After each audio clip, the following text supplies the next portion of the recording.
Hello students, तो आज हम लोग क्लास 11th के लिए कुछ इंपॉर्टेंट ऑर्गेनिक रिएक्शंस को देख लेते हैं। तो वो क्लास 11th के लिए है और इसमें से क्या होगा कि आपके एग्ज़ाम में ऑप्शन भी दिया रहेगा, रिएक्शन भी दिया रहेगा, बस आपको पहचानना होगा।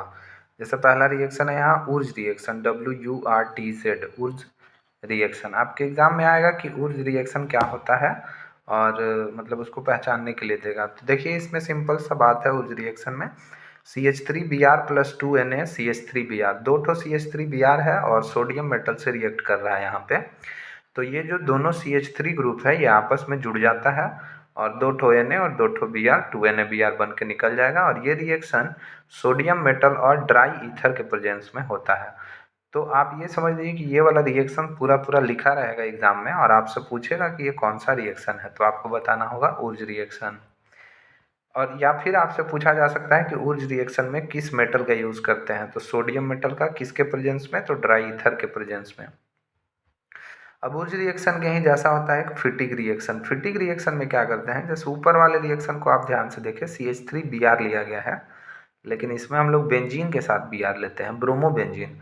तो दो ठो ब्रोमो बेंजीन है, एक राइट में है एक लेफ्ट में है और बीच में सोडियम मेटल है।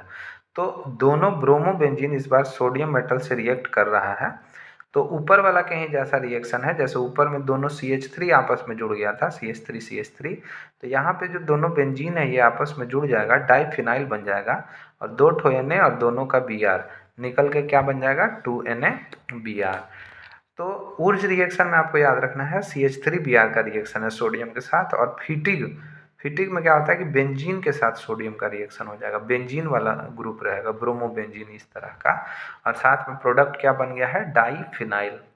तो ऊर्ज और फिटिग एक ही जैसा है, उसमें CH3Br लिया गया था, इसमें ब्रोमो बेंजीन लिया गया है।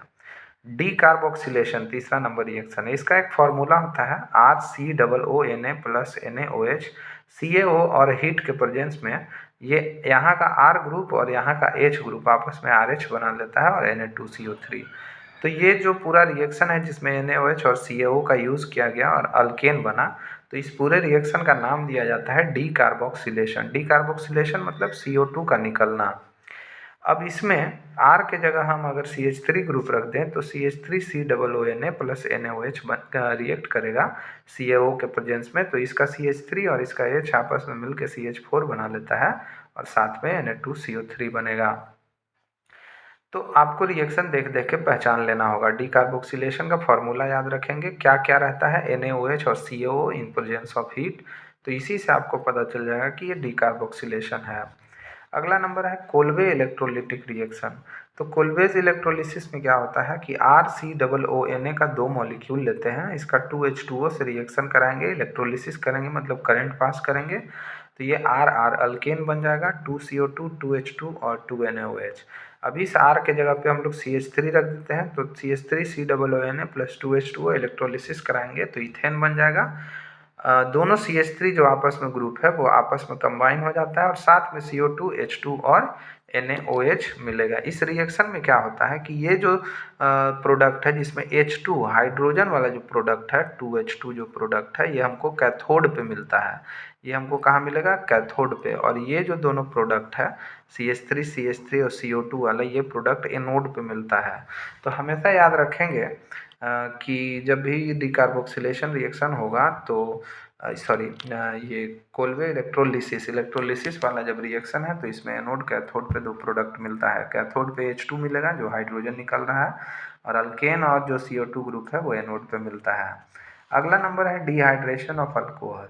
यहाँ पे अल्कोहल है, अल्कोहल का रिएक्शन कॉन्सेंट्रेटेड H2SO4 से 443 केल्विन के प्रेजेंस में कराते हैं, तो इसका OH और H हट जाएगा, बीच में डबल बॉन्ड बन जाएगा और साथ में बन जाएगा H2O।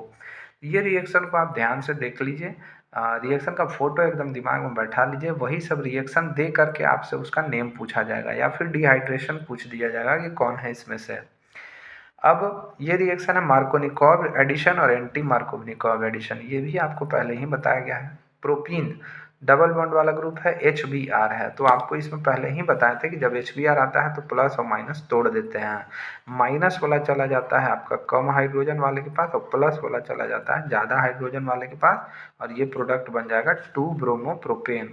लेकिन इसी रिएक्शन में अगर HBr के साथ पेरोक्साइड ले लेते हैं तो एंटी मार्कोनिकॉव रूल हो जाता है और इसमें 1 पोजीशन पर ही, मतलब इसमें क्या होगा कि नेगेटिव प्लस में करेंगे तो इसमें प्लस वाला ही चला जाएगा ज़्यादा वाले के पास और माइनस वाला जाएगा कम वाले के पास। तो इस तरह से आपको देखना है कि सिर्फ HBr रहेगा तो मार्कोनिकॉव एडिशन है, और HBr के साथ अगर पेरोक्साइड आ जाएगा तो एंटी मार्कोनिकॉव एडिशन है। मार्कोनिकॉव में क्या करते हैं, नेगेटिव वालों को कम हाइड्रोजन वाले के पास ले जाते हैं, और एंटी मार्कोनिकॉव जैसे ही HBr के साथ पेरोक्साइड रहेगा तो Br को ज़्यादा हाइड्रोजन वाले के पास ले जाएंगे। तो ये 7 रिएक्शन है। कुछ और रिएक्शंस है जो कि बेंजीन का रिएक्शन है, उसको हम लोग देख लेते हैं, उससे भी क्वेश्चन रहेगा एग्जाम में। तो अगला रिएक्शन है आपका नाइट्रेशन ऑफ बेंजीन।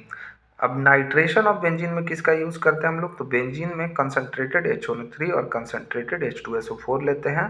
तो यहाँ से एक NO2 इलेक्ट्रोफाइल वाला ग्रुप जो है नाइट्रोजन के ऊपर चला जाएगा, ये बेंजीन के ऊपर, और ये नाइट्रोबेंजीन ग्रुप बन जाता है।